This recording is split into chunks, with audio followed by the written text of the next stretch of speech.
Assalamualaikum, nama saya Nur Syahira binti Zulkifra, nombor matriks 05 DGU 19F1032. Differential Field Test. Pertama, dilaksanakan di lokasi kerja. Kedua, setiap kali hendak memulakan kerja ukur. Ketiga, kaedahnya ukur semula jarak mana-mana garisan yang telah diukur pada hari sebelumnya. Keempat, kerja pengukuran boleh diteruskan jika jaraknya berbeza kurang daripada 10 mm. Jika tidak, proses DFT perlu dijalankan. Ini adalah cara-cara untuk melakukan differential field test. Pertama, tanamkan piket A dan B dengan jarak tidak kurang daripada 50 meter. Kedua, pasangkan EDM di A. Kemudian, pasangkan prism di B dan ukur jarak A ke B. Seterusnya, tanam piket di C lebih kurang di pertengahan garisan AB. Alihkan EDM di C. Kemudian pasangkan prism di A dan B. Akhir sekali, ukur jarak CA dan CB. Setelah melakukan differential field test, jarak AB hendaklah dibandingkan dengan jumlah jarak CA tambah CB. Jika didapati jarak melebihi 10 mm, alat yang diuji tidak boleh digunakan. Ianya hendaklah dibuat ujian kalibrasi. Nama saya Dendi Suling, nombor metrik 05 DGU 19F1034. Saya akan menerangkan cara untuk membuat travas. Sebelum kita membuat detail di sesuatu kawasan, kita perlulah membuat travas terlebih dahulu. Jom kita tengok cara untuk membuat travas. Langkah pertama adalah tanamkan piket di kawasan yang kita ingin membuat travas. Piket yang ditanam digunakan sebagai titik station. Jarak antara piket haruslah melebihi 30 meter dan mesti saling nampak untuk membuat serapan bearing dan jarak. Pengukuran hendaklah dilakukan dalam arah pusingan jam. Piket yang digunakan sebagai titik kawalan hendaklah ditanam dengan kukuh dan berada di tempat yang selamat. Datum stesen pertama diambil daripada pelan rujukan yang diberikan. Yang kedua adalah diri siap alat. Total stesen berada di stesen kedua, manakala prisma berada di stesen pertama dan ketiga. Dengan menggunakan penyilang kiri, pusingkan total stesen menghala ke prisma di stesen pertama. Setkan bacaan datum garisan 2 ke 1. Serapkan nilai jarak bagi garisan 2 ke 1 dan rekodkan. Kemudian, pusingkan teropong dan halakan ke prisma di stesen ketiga dan gerakkan teropong sehingga garis tengah sedia tepat di tengah-tengah prisma. Nilai bearing dan jarak dicerap dan direkodkan. Alat total station ditukar pada penyilang kanan dan sasarkan pada prisma di stesen pertama. Nilai bearing penyilang kanan disetkan di mana nilai penyilang kiri ditambah dengan 180. Teropong disasarkan sekali lagi ke prisma di stesen 3. Nilai bearing dan jarak dicatatkan. Alat total station dipindah ke stesen 3 dan prisma ke 2 dan 4. Pada penyilang kiri disetkan nilai bearing 3 ke 2 di mana nilai bearing adalah purata bearing 2 ke 3. Purata bacaan bearing antara penyilang kiri dan kanan di mana berbeza bearing antara penyilang kiri dan kanan adalah 180. Jarak garisan 2 ke 3 disemak semula dan nilainya direkodkan. Teropong dipusingkan dan disasarkan ke prisma di stesen keempat. Bearing dan jarak garisan 3 ke 4 dibaca dan direkodkan. Alat total station ditukar pada penyilang kanan dan sasarkan pada prisma di stesen kedua. Nilai bearing penyilang kanan disetkan di mana nilai penyilang kiri ditambah dengan 180. Teropong disasarkan sekali lagi ke prisma di stesen keempat. Nilai bearing dan jarak dicatatkan. Alat total station dipindahkan ke stesen keempat dan prisma ke-3 dan 1. Pada penyilang kiri, disetkan nilai bearing 4 ke 3, di mana nilai bearing adalah purata bearing 3 ke 4. Purata bacaan bearing antara penyilang kiri dan kanan di mana perbezaan bearing antara penyilang kiri dan kanan adalah 180. Jarak garisan 3 ke 4 disemak semula dan nilainya direkod. Teropong dipusingkan dan disasarkan ke prisma di stesen pertama. Bearing dan jarak garisan 4 ke 1 dibaca serta direkodkan.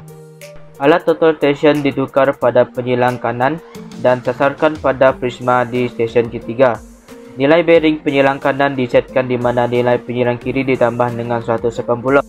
Teropong disasarkan sekali lagi ke prisma di stesen pertama. Nilai bearing dan jarak dicatatkan. Alat total station dipindah ke stesen pertama dan prisma ke stesen keempat dan 2.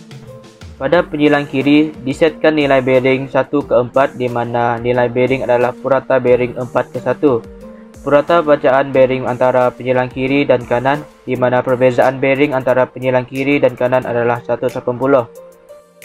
Jarak garisan 4 ke 1 disemak semula dan nilainya direkodkan. Nama saya Siti Norehan binti Jepeni, nombor matriks 1026. Ruang pertama dihaskan untuk mencatat nilai bearing datum sama ada dari kompas, anggapan atau sudihan kejadual. Nilai datum dicatatkan di kolom purata. Ruang kedua dicatatkan nilai cerapan. Dalam bulatan dicatatkan nombor stesen yang diduduki, contohnya 2. Stesen belakang 1 dicatatkan di baris pertama dan stesen hadapan 3 dicatatkan di baris ketiga pada ruang kedua kolom pertama. Jarak garisan dicatatkan di kolom jarak pada baris garisan yang berkenaan. Langkah tadi diulangi untuk stesen berikutnya. Pembetulan C perlu diberikan kepada setiap bearing cerapan sekiranya terdapat selisih penutup pada terabas. Latit dan lipat perlu dihitungkan untuk menentukan ketepatan kerja terabas, koordinat stesen-stesen terabas, keluasan kawasan terabas dan menghitung garis hilang. Hai, nama saya Gavin Kedana Sulin, nomor metrik 05 DGU 19F1008. Oke, sekiranya alat sudah dipasang, lihat ke E untuk mendapatkan bacaan rod, kemudian pergi ke B untuk mendapatkan bacaan berikutnya. Katakan kita mendapat 1.540 di E dan 1.550 di B. Kemudian kita pindahkan alat ke sebelah luar 3 meter dari kedudukan E, yaitu namakan D. Contohnya macam ini. D dekat luar 3 meter dari E sebelah. Dan dapatkan bacaan baru, pergi E dan bacaan baru untuk B juga. Dekat sini. E dekat sini, B dekat sini. Katakan kita mendapat 1.560 di E dan 1.570 di B. Selepas kita mendapatkan semua bacaan tersebut, kita kirakan bacaan tersebut. Bacaan 1 peg E 1.540, bacaan 2 peg E 1.560. Tolak keduanya mendapat 0.020. Kemudian bacaan 1 untuk peg 2 peg B 1.550. Bacaan 2 di peg B ialah 1.570 sama dengan 0.020. Oke, sama. Peg A dengan peg B sama nilai dia. Sekiranya Anda mendapat nilai yang berbeza, maksudnya alat Anda perlu dibaiki. Oke, hai, nama saya Siza Namines dan saya akan membentangkan ukur aras atau lebih dikenali sebagai leveling. Ukur aras ni ialah satu kaedah kerja ukur yang dijalankan untuk menentukan ketinggian atau aras titik-titik di permukaan bumi. Operasi ukur aras lebih terletak kepada menentukan jarak pugak titik-titik yang ukuran tinggi atau perbezaan ketinggian berkait antara satu sama lain. Kegunaan ukur aras ini untuk mendapatkan beza tinggi antara dua titik. Selain itu, mendirikan batu aras benchmark dan batu aras sementara temporary benchmark yang lebih kepada untuk sesuatu projek pembinaan temporary benchmark. Alat yang digunakan dalam ukur aras ni adalah tripod, alat laras dan staff. Seterusnya saya akan tunjukkan langkah kerja ukur aras. Ini merupakan contoh kerja ukur aras atau leveling dijalankan. Garisan ini merupakan mewakili permukaan muka bumi. Ini merupakan titik 1, 2, 4, 5. Setiap titik kawalan dimulakan dengan TBM atau BM, iaitu batu aras atau batu aras sementara. Batu aras adalah satu titik rujukan tetap yang terletak di atas permukaan bumi, di mana arasnya telah diketahui nilai ukuran tingginya dengan merujuk kepada datum tertentu. Datum rujukan biasanya adalah aras purata laut, mean sea level atau MSL. Manakala untuk batu aras sementara, temporary benchmark, adalah titik-titik tetap tetapi bersifat kurang kekal dan dibentuk berdekatan kepada tapak ukur bagi menjimatkan kerja-kerja rujukan kepada batu aras yang mungkin terlalu jauh. Kawalan A, B, C, M, 2. Okey. Titik kawalan ini adalah kedudukan staff di mana dua bacaan dibuat, iaitu pandangan belakang dan pandangan hadapan diambil.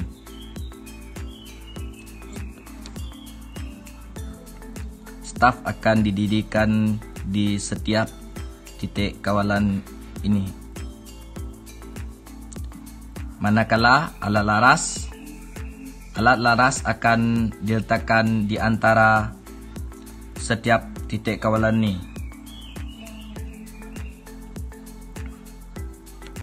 Bacaan yang pertama diambil adalah backside.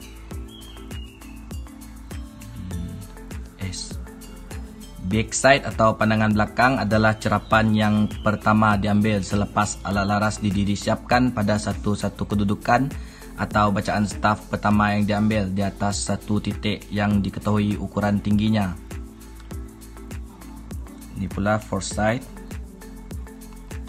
Untuk pandangan hadapan adalah cerapan terakhir sebelum alat laras dipindahkan ke tempat seterusnya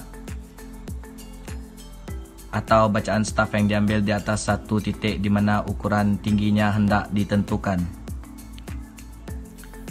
Seterusnya, alat laras akan disiapkan di tempat yang seterusnya, yaitu di antara titik kawalan A dengan B, dan cerapan akan dibuat bahagian backside dulu, bahagian pandangan belakang, dan seterusnya foresight, bacaan untuk foresight. Dan setelah langkah bahagian A dengan B disiapkan, alat laras akan disiapkan ke tempat seterusnya sampailah ke bahagian penghabisan. Untuk pandangan antara adalah cerapan yang diambil di antara pandangan belakang dan pandangan hadapan. Cerapan yang diambil antara backside dengan foresight. Okey, itu saja daripada saya. Daripada OBM ke A adalah nilai turun. 2.191 telah direkodkan di OBM dan 2.505 di A. 0.314 diperoleh daripada hasil beza ketinggian 2.191 dan 2.505. Hasil nilai PB dan PA adalah negatif, maka ia diletakkan di kolom turun. Nilai turun ini dikurangkan daripada RL bagi OBM untuk mendapatkan aras terlaras awal bagi A sebagai 49.556. langkah tadi diulang dan beza ketinggian daripada A ke B diberikan oleh 2.505 tolak 2.385 sama dengan 0.180. Pengiraan ini diulang sehingga aras terlaras mulai TBM dikira pada titik yang mana perbandingan boleh dibuat dengan nilai yang diketahui. Apabila ruangan RL mula dalam jadual telah diselesaikan, aritmetik berkenaan boleh disemak. Detail surveying, kerja lapangan untuk meneliti perincian menggunakan jumlah stesen. Pengenalan, semasa kerja lapangan, total stesen dipasang pada setiap titik di rangkaian kawalan secara bergantian. Digunakan untuk mencari detail dari mereka sesuai yang diperlukan. Oleh kerana ketepatan yang tinggi, mungkin untuk mencari perincian yang jaraknya jauh dari titik kawalan menggunakan kaedah ini. Jika jaraknya menjadi sangat sukar bagi kedua-dua orang yang menjalankan kerja untuk berkomunikasi secara berkesan. Pertama, setkan instrumen di atas tanda stesen 2 dan pasangkan prisma di atas stesen 1.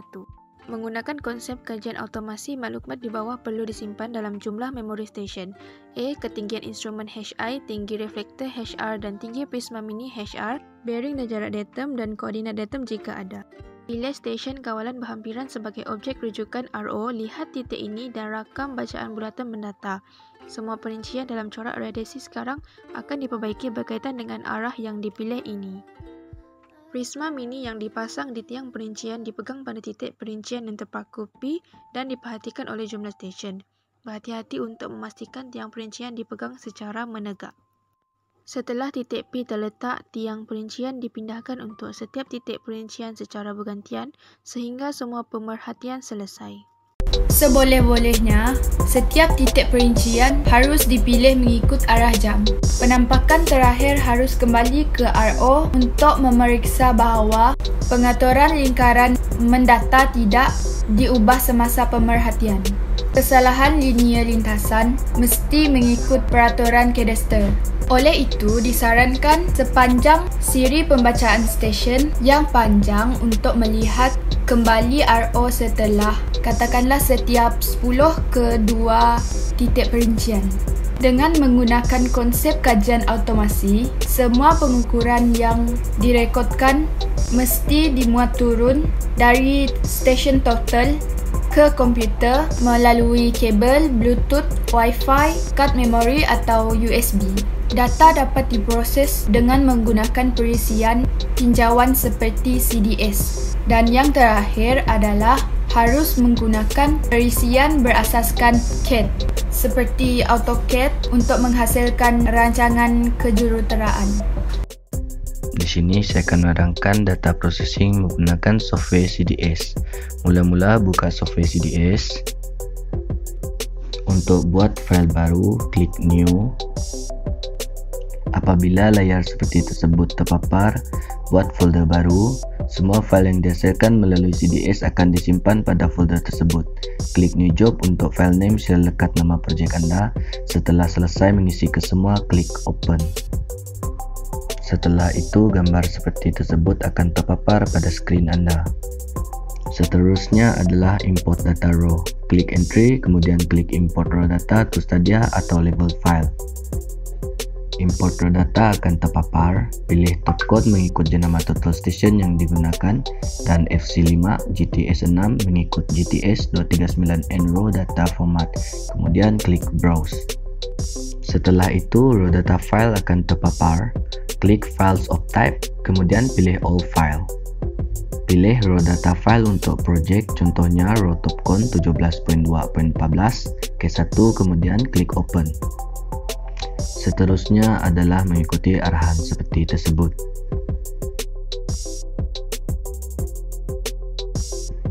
Stadia akan terpapar. Seterusnya adalah untuk proses data, klik Entry, kemudian klik Elect. Apabila Field Table Selection terpapar, klik Stadia, kemudian klik Browse. Selepas klik Browse, pilih Stadia File sebagai contoh seperti yang ditunjukkan di dalam skrin. Klik Open Existing. Kemudian jadual Stadia akan ditunjukkan. Klik pada option, kemudian pilih Calculate Coordinate. Klik option semula, kemudian klik Show Coordinates. Data koordinat dan ketinggian akan ditunjukkan seperti di dalam skrin. Klik option, kemudian klik Store Data in Database. Klik All dan klik OK. Semua data akan terpapar pada skrin seperti gambar tersebut. Data yang terpapar pada skrin menunjukkan titik ketinggian. Untuk menukarkan kepada data yang lain, klik View, kemudian klik Points Number. Selepas klik Points Number, data ketinggian akan terpapar. Klik View, kemudian klik Codes.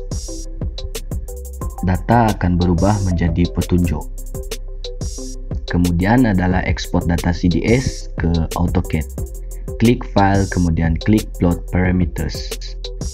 View Print Export Control akan terpapar.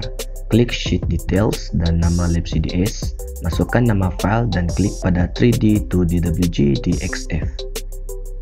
Klik pada Point Param, pilih Mode, kemudian pastikan Use Layer with Point ditutup. Klik pada Hedge, Point dan Code. Akhir sekali tukarkan SCC kepada 3. Klik Point Selection, kemudian klik Reset. Apabila reset terpapar, klik All, kemudian klik OK. Klik String Param, klik pada String, Bearings dan Distance, kemudian klik OK. Seterusnya adalah Export ke DWG. Untuk drawing file, klik Export, kemudian klik DWG. Klik Yes. Akhir sekali, gambar di bawah menunjukkan topografi details grafik dalam AutoCAD. Langkah seterusnya adalah mengedit dan menghasilkan plan topografi untuk projek. Baik, saya akan menunjukkan cara buat plan dalam AutoCAD. Mula-mula, kita dapatkan data yang diproses daripada CDS ke AutoCAD. Lepas tu kita tukar unit ya, pergi ke format, lepas tu tekan unit, lepas tu type letak decimal, position letak 0.000, type degree minute second, lepas tu position degree minute second juga, lepas tu clockwise, klik, lepas tu letak meter, lepas tu direction letak knot, tekan OK, lepas tu tekan OK semula. Selepas sudah tukar unit, kita cari Morse code yang sama. Lepas tu klik simbol line, lepas tu sambungkan garisan pada Morse code yang sama. Selepas sambung semua Morse code, hasil pelan akan menjadi seperti gambar ini. Selepas sudah sambung semua Morse code, kita buat bingkai pelan. Mula-mula kita klik line, lepas tu klik pada screen, kemudian halakan garisan ke kanan, pastikan auto on dan masukkan ukuran melintang kertas A4 dalam unit meter. Contohnya masuk 0.210 meter ke command. Seterusnya halakan garisan ke bawah dan masukkan ukuran menegak kertas A4. Contohnya masukkan 0.297 meter ke command. Lakukan cara tadi tapi garisan menghala ke kiri dan ke atas. Selepas siap bingkai akan kelihatan kecil. Untuk besarkan bingkai, klik bingkai dan klik kanan pada tikus, kemudian pilih scale. Selepas klik scale, klik pada bingkai dan masukkan skala yang sesuai pada pelan Anda di command. Bingkai akan kelihatan lebih besar. Klik bingkai, kemudian klik move. Selepas klik move, gerakkan bingkai ke pelan, pastikan pelan di dalam bingkai dalam kedudukan yang kemas. Cara memasukkan maklumat pelan. klikkan simbol E, multi-line text, cari tempat yang sesuai untuk membuat maklumat tentang pelan, kemudian klik pada screen. Multi-line text editor akan terpapar. Masukkan maklumat tentang pelan. Contohnya maklumat yang diletakkan ialah tajuk pelan, alamat lokasi pelan. Selepas selesai masukkan maklumat, klik OK. Maklumat akan terhasil seperti gambar di bawah. Contohnya maklumat yang perlu ada, contohnya ini. Oke. Cara masukkan gambar pelan lokasi, klik insert, kemudian klik raster image.